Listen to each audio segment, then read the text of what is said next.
This is For Advisors by Advisors. I'm your host, Evan J. Mayer. Today, we have a very, very special guest. And he's somebody who, I'll kind of give you the backstory in a minute, but this is Nick Nielsen. Everybody, Nick Nielsen. Glad to be here, Evan. Thank you so much. Yeah, welcome to the show. Welcome to the show. Nick is the founder and owner of Know My Plan. He's an independent advisor, also affiliated with LPL, and you're located in Charlotte, right? North Carolina? You got it. Awesome. And he's also an author of an outstanding book, which is called Visual Finance. For those that haven't picked it up, you can get it on Amazon and where else? Barnes & Noble, wherever books are sold. Wherever books are sold, right? And Nick is actually, I'm going to give you my backstory on kind of how I know Nick and kind of where he's gone from when I met him to where he is today, which is pretty amazing. I'll kind of let him tell his own story too. But, we both came from the bank channel. I think we were both licensed bankers at a time, and they came up with a new sheet, which a new leaderboard is what they called it. And it was a guy named Dwight Obel who actually, he was awesome. Do you remember Dwight? I do. Yeah. Yeah. So Dwight came in with the whole Bank of America crew, or the Merrill Lynch crew, that I think they were all there for about a year and a half. Some stayed that were great. Dwight was amazing. Created this cool leaderboard because, leaderboards in the past as a financial advisor, you got to find things that motivate you. Yeah, building a book of business is great as you're growing, and growing your practice is fun. But seeing what other advisors are doing is pretty interesting. And what Dwight did is, instead of a leaderboard that's just based on how much revenue you actually produce, he based that leaderboard on the skill sets that you had. So were you doing financial planning? Were they actually holistic, pure financial plans?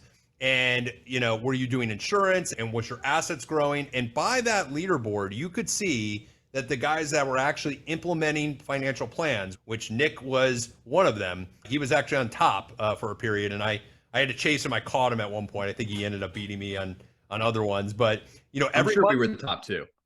We were. And what was neat about it was, you were growing so significantly fast. And my whole thought is, and I'm sure you're the same way, where like, if you see an advisor doing something great and you go, well, how can I do that? And I remember running into you. I don't know if I called you or ran into you, and I'm like, you're number one on that leaderboard, and I want to be number one on that spot. And we had that kind of that conversation, and that's when you came into my psyche or my world. And then all of a sudden, like 4 months later, you were gone and you had left the bank. And I was like, where'd he go? Because for me, it was never about revenue growth. I got to my spot where I was like number one in my little area, and then it was like, all right, well, revenue's great, but doing things the right way was important. And do you remember that story? I do, and I think we met in Atlanta at a boot camp, and they brought me in as like a show pony, and I talked about my process, and I was like, what am I going to tell people like Evan about, financial planning and my process? And I got up on the board and drew these silly pictures and explained my process to people who are a lot more successful than I was. But yeah, I was their little show pony for a while and talked about how I did my financial planning process. Yeah, that they actually did that quite a bit. We got invited to a few of those, and they actually paid us towards at some point. They were actually paying us to do that too, which was kind of cool. So, but Nick is also kind of interesting too, because you're pretty humongous on LinkedIn. And what I found was interesting is I would wake up in the morning, and I never followed people on LinkedIn or thought I did, but maybe I did. But I would get these cool graphs from you. And they were these charts and these like just cool ideas where you drew them up. It kind of reminded me, and I don't know if you've ever heard of the comparison of Khan Academy, but it kind of reminded me of Khan Academy and these charts that made like a really, like, Khan was known for making really hard mathematical equations easy, and yours was basically making financial planning choices and concepts very, very simple. Yeah, and that's interesting that you bring that up, because that was one of my inspirations, but nobody really knows about it. After the movie The Big Short came out, Khan Academy did a bunch of videos about like the derivatives investments and what is a a CDO and things like that. I was like, oh, this is really cool. And I was a big fan of Carl Richards too. And it just kind of worked itself out that way. And so many people are visual learners in our appointments that when we're meeting with clients, we're always drawing pictures as we're telling stories. So you're actually redrawing those pictures every time a client comes in? Exactly. Yeah. Interesting. And Nick, why don't you give us a little background on you? When did you get started in the business? Where were you and where are you today?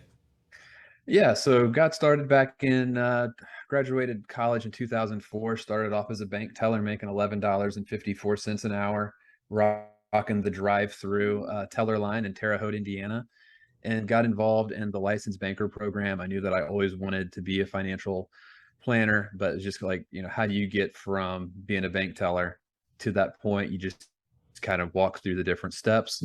Had an amazing group of financial advisors, financial planners that I worked with that really helped teach me about financial planning. I've taken, something from every one of those people. A lot of people, talk about how bad the bank channel is, but for me, it was just such a wonderful opportunity that I was getting so many at bats sitting down and meeting with people every day that I never would have got as a young advisor in my early 20s. So I mean, it was it was like rocket fuel on my career trajectory. Um, Finally became a bank financial planner in 2012. Did that for about 5, 6 years, and then my business partner and I took off September of 17 and went independent. So in 2 days here we have our 5-year anniversary.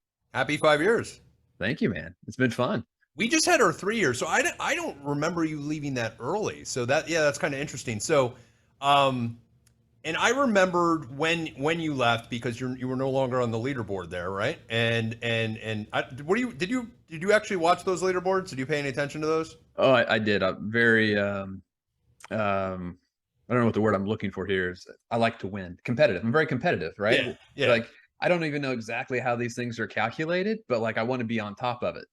Yeah, one day I'm going to get Dwight on the show so he can go through the calculation. He had different weightings and things, I think. Revenue was still weighted high, but it was all the other stuff, and that's what made it neat because it wasn't just about how long you were in the bank. And it's funny, Nick. We are very few and far between of people that actually made the leap to independence from the bank channel because most bank advisors that are talented get isolated in there and they end up in there for 20, 30, 40 years until they retire. And the fact that you made that move after such a short period of time in the bank channel, and yeah, you were in there for a long time, but actually as an advisor from 2012 to on, that was a pretty quick jump. It was. I don't know about how you feel about it, but I think there's almost kind of a sweet spot. Like you have to grow your book to the point where it makes sense to go independent and you can bring enough clients with you to be self-sustaining. But if you wait too long and get too big, it can be really difficult with all of the golden handcuffs and deferred comp and stuff like that. That makes those moves more challenging, logistically. So we just kind of found that sweet spot. We knew it was time.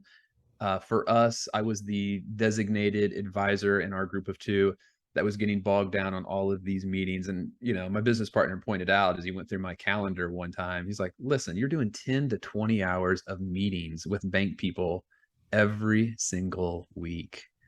He's like, what are you doing? 80% of our new clients were coming from referrals from our existing clients at that time, and we weren't able to market. So we made the move saying like, hey, at the end of the day, we want to control who we work with. We never want to be in a situation where a client had too much money that we had to hand them off to somebody else. Or on the other side, that we couldn't take on a client that we wanted to work with, even if they didn't meet the firm minimum. So we wanted to control kind of both sides of that barbell. And the third point that was important to us is that we wanted to control how we marketed and how we put ourselves out into the world and didn't want to necessarily have the same marketing theology and beliefs as a large company. It's interesting because you had made the move. I remember thinking when you made the move, he left too early, and on the asset size thing, and then fast forward 2 years. So I was August 9th of 19 when I made my journey. So we just passed our 3 years a few weeks ago, but I had hit a number of about 185 mil, and I remember when I made the decision to go at that point, and I was going for various reasons, but two of the reasons was one, the bank was getting bought out by new leadership, and I did not want to go through that transition. I've been through one, and it was not good, and then two. The bogged downness of those meetings, which actually are quite important that you're part of those meetings in the beginning as you grow, but as your asset size gets to a level and your client size gets to a level where you can't service them the way that you know you need to, you got to make that jump. And when we made that jump, I remember my immediate boss called me and was like, you're leaving way too early. And then I remember a couple bosses that higher than him had said, hey, you're making the right choice. You can go be you. You can go be creative. And I think, and kind of correlating that, the creativity part, it was such an important part of the decision, because I was about to go to a wirehouse. I bet you were not. I bet you always knew you wanted to go independent, because part of that is being able to create. Can you talk about that? What did you know you were going independent? That was the only kind of choice? So I will say that we really didn't know where we were going to go. And I was so isolated in the bank channel that every single advisor that I knew was in a bank. I didn't know any wirehouse advisors. I didn't know any independent advisors, but I knew different financial advisors at every single bank, probably in the country, it felt like, right? Yeah. So I didn't know what I didn't know. And I really enjoyed your conversation that you had with Joe. And the one thing that I would have done differently is I wish I would have done a lot less steak dinners. Like as you referenced, right? You're doing the Morgan Stanley, you're doing the Yep. Merrill Lynch. You just kind of you get to a point where you look at a steak, you're like, oh man, a salad sounds really good right now. Exactly. As you're doing the rounds, in hindsight, I wish I would have found like an independent third party person that I just could have explained the situation like, hey, this is where we're at. This is what we think realistically that we can bring with us. This is what we're looking to do. Like, if I have to sign a limited power of attorney to get this done, that's fine. Go out and find us, 2 or 3 good fits, and let's have a deep dive with those. So I think if I was a bank advisor today, that's one thing that I would have done differently to avoid kind of all of the one-on-ones with every single institution on earth, and kind of outsource that. But yeah, I didn't know that I wanted to be independent. We just knew what we wanted it to look like. And as we went through the process, it was kind of like, that one doesn't make sense because of X. This one doesn't make sense because of Y. And then we spreadsheeted everything out, right? I know in your talk with Joe, you talked about, hey, the upfront money. We kind of figured out that kind of every dollar that you took up front cost you $3 on the back end. Yep. They're not doing it because they're philanthropic or just want to bring great people. Like, they make money when you come there. Yep. So we figured, the long-term financial situation, independence was the only long-term option, especially for being a little bit of a younger advisor. Obviously, we're not 65 at this time. And truth be told, hindsight is always 2020. But what you're doing, and even us both being on this call, that would not have happened in many places you might have gone to. Yeah, absolutely. I mean, even 3, 5 years later from us going independent, the bank channels really haven't changed. The wirehouses really haven't changed, and how they can do marketing and how they can use, social media. The reality of it is that 90% of all the clients that we would ever want to work with are probably surfing the web at some point every day, and they're probably checking their LinkedIn or their Instagram or Facebook or whatever it is. And if you can't interact with them there on their terms, meet them where they're at, you're missing opportunities, and you have no way to differentiate yourselves at most of these institutions. And no matter how great you are, if people don't know who you are, you can't serve them, right? And I think that's the beautiful thing about what we're doing is we have a chance to put our message out into the world and let people, fall in love with us and how we talk. And at the same time, there will be people who will get to see our content and get to hear our message, and they're like, you know what, Nick's not for me. And that's great too, because that's one less advisor that they have to interview. It puts them one step closer to finding the person that's right for their family. 100%. Yeah. And you're I've always considered you to be a niche guy, meaning you focus on a niche and you kind of hit home there. And from what I've seen, and you tell me if I'm wrong, but I've seen you change course a little bit on some of those niches. Can you talk a little bit about when you initially went independent, kind of what you were focused on and maybe what you're focused on today? Yeah. So when we started out, we kind of looked at our legacy book of business, and we didn't really realize it at the time when we were at the bank because you're just driving from branch to branch, meeting with whoever they put in front of you. We had a large amount of nurses in our book, and largely, widowed or single ladies who were nurses, and they'd saved incredibly well through great matching programs. And we're like, we're going to be the nurse guys. We're going to do this. And we bought the domain, thenurseplan.com, and a beautiful website, really proud of it. And we had like zero interest. And like I grinded it out on LinkedIn. I was calling all of these different institutions to try to talk to. The pandemic probably didn't help either. And I know there are people, that have niches within nursing now, travel nurses and nurse practitioners and whatever. But for us, it was just a complete bomb. And then what happened with our messaging is sales executives started to resonate with it, and they started to send us messages. And then it hit me, sales executives, medical device salespeople, they're on LinkedIn all day, every day, because that's where they're doing their dark work of trying to find their next job. So they're doing their thing anyways. They're not coming there because, hey man, I hope someone's going to send me a DM that's a financial planner that can change my life. Yeah. But, maybe an image that I do stops their scroll for 30 seconds, 10 seconds. And at some point in their life, they have that moment where they decide, you know what, it's probably time for me to meet with a financial planner. And you just want to be one of those 2 or 3 people that they think of when that moment happens.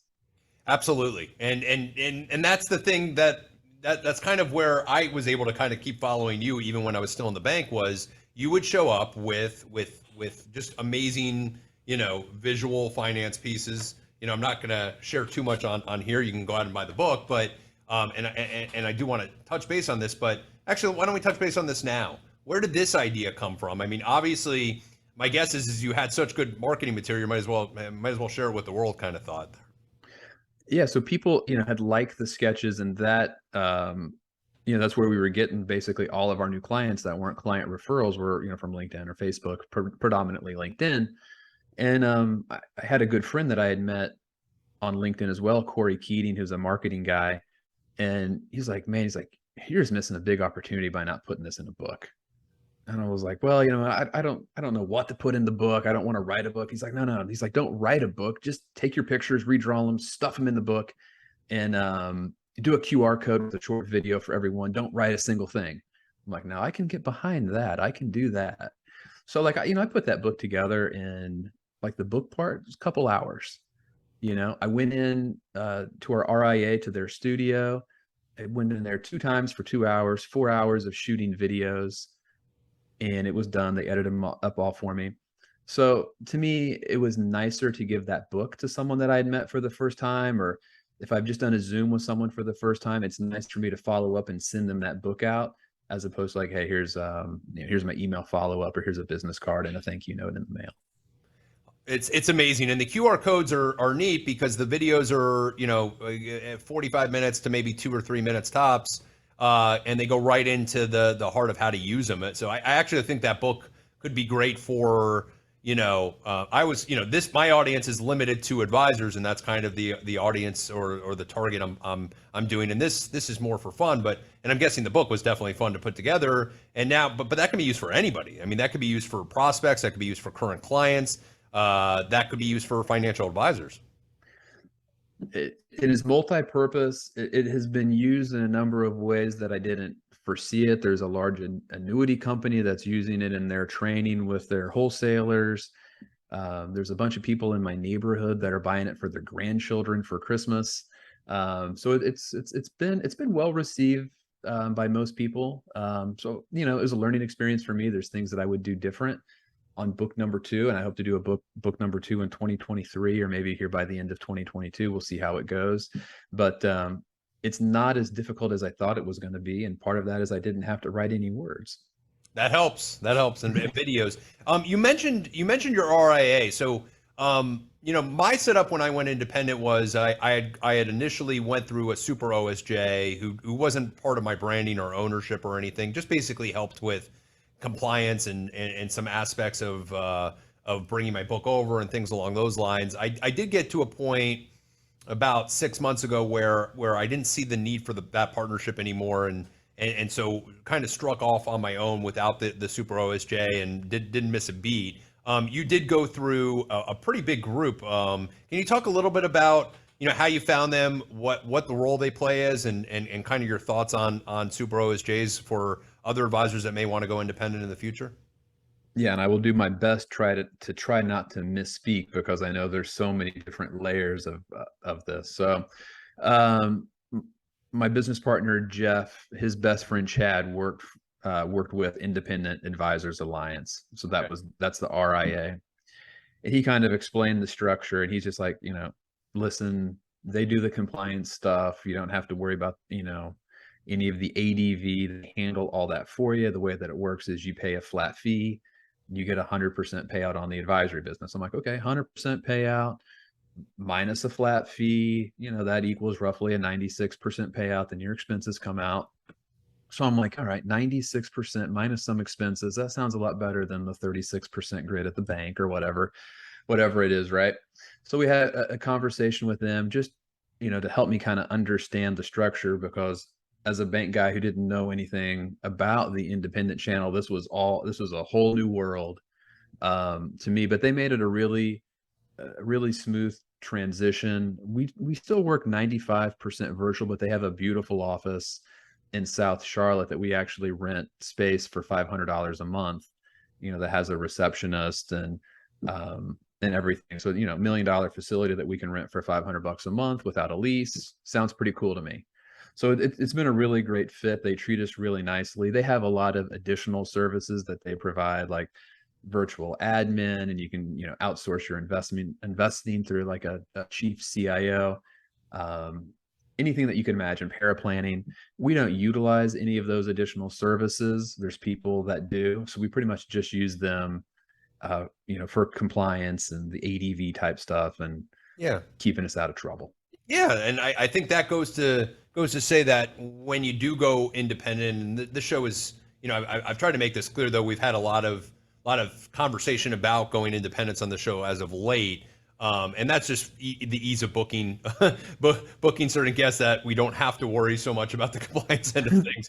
But it could be a full turnkey operation where literally you don't have to do anything from branding to anything to what pieces do you want to handle and what pieces don't you want to handle. And I was with a super OSJ, as I mentioned, and it got to the point where I was looking at where they were spending the resources and then going, all right, well, is that flat fee, or in my concept it was 1 or 2%, was that worth it for the compliance and made a decision on my own and through research that it wasn't. But then I do know there are other advisors based on their practice and if they have discretion or don't, and so on and so forth, on is it worth it or not. So I think it's different for everybody, and I think a lot of these platforms, including the one you're on, give you the full flexibility of ownership and decision making, which is, at the end of the day, you want to do the right thing for your client and be able to shift your business the way you want it to be.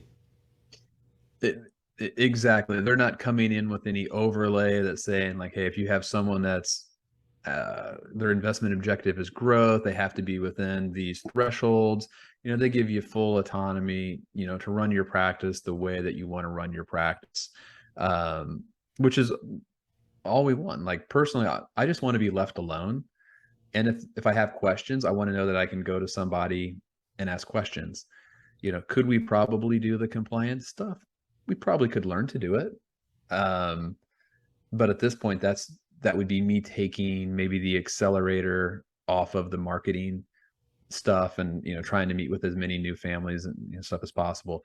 There's no I don't think there's any one right or wrong way to do it. You just kind of have to go through the process, and figure out what's best for you. Like for us, we didn't want something that necessarily had like a bundled tech stack, that everything was kind of pre-built for us. I wanted to say, you know what, I just want to use this and this.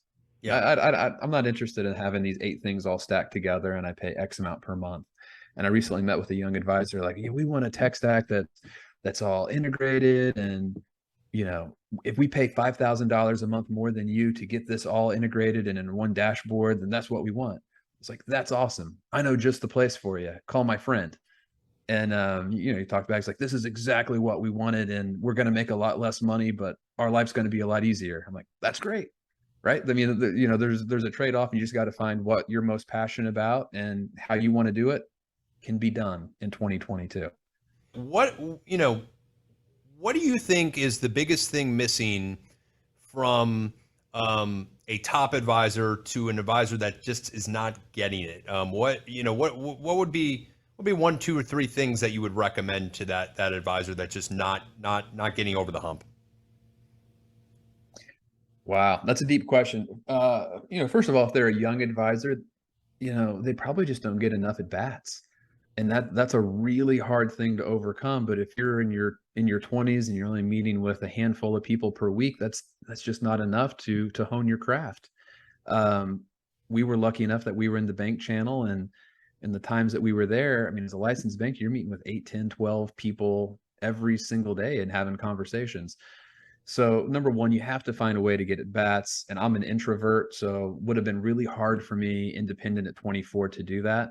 So you have to find ways to have, 8 to 10 conversations a day. You know, Number two, you got to be, I would say, really introspective. And you have to be willing to say, like, hey, some of the things that I'm doing are not working. If you do virtual meetings, get the family's permission to record the call, but record a Zoom call that you do with a family and then send it to a top producer that is crushing it. Let them critique you. And one of the things that I wanted to do when I was young is I talked about investments all the time because I really liked investments. And one of the really great bank advisors that I worked with, he's like, people don't care about the investments. They just want to know that they're on the right path. It's your job to know about the investments. You don't have to tell them about beta and alpha and Sharpe ratios and standard deviations and all of this. They just need to know that you know. And so I would say number one, get as many at bats as you can. And number two is, be introspective, take some coaching, and be willing to try new things. It's funny you say about the at bats because the bank channel is no longer the bank channel that we knew it as. It's not as easy to get started there, and that was only 10 years ago. And dude, you're not seeing 8 to 10 people walk through the doors most days. I mean, those are ghost towns. Yeah, and since COVID, it's changed dramatically. Like I was speaking to an advisor today who's like, I rarely go in because I can't get anything done, and there's nobody walking in there anyway. So it's part of you.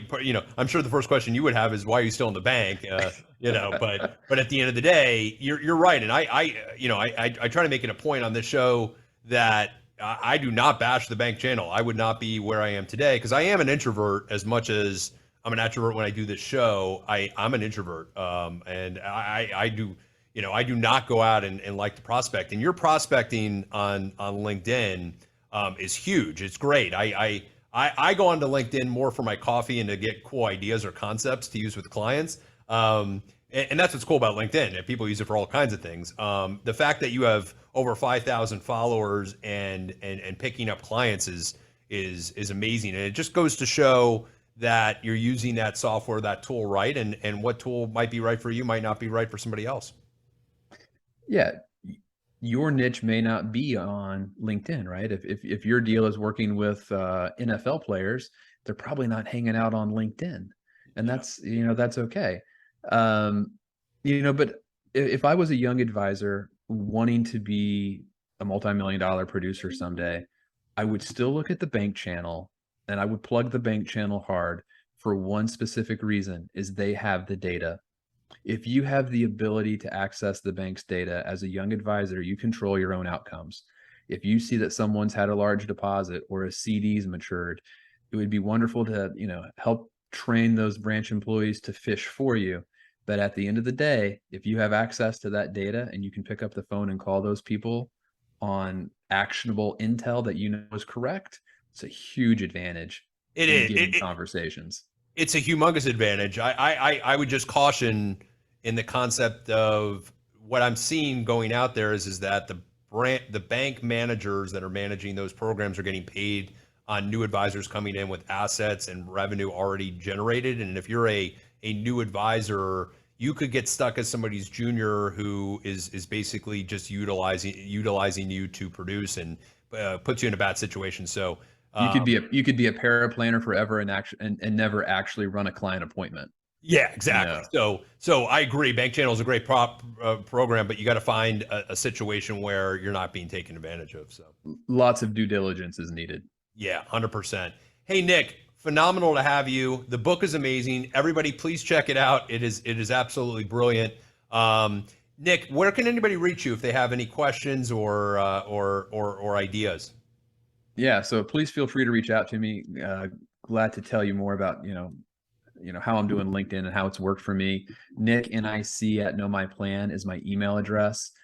Feel free to connect with me on LinkedIn. Last name is Nielsen, tricky Scandinavian name, Nielsen. Would love to connect with you, hear your story if I can help you out. Any friend of yours is a friend of mine.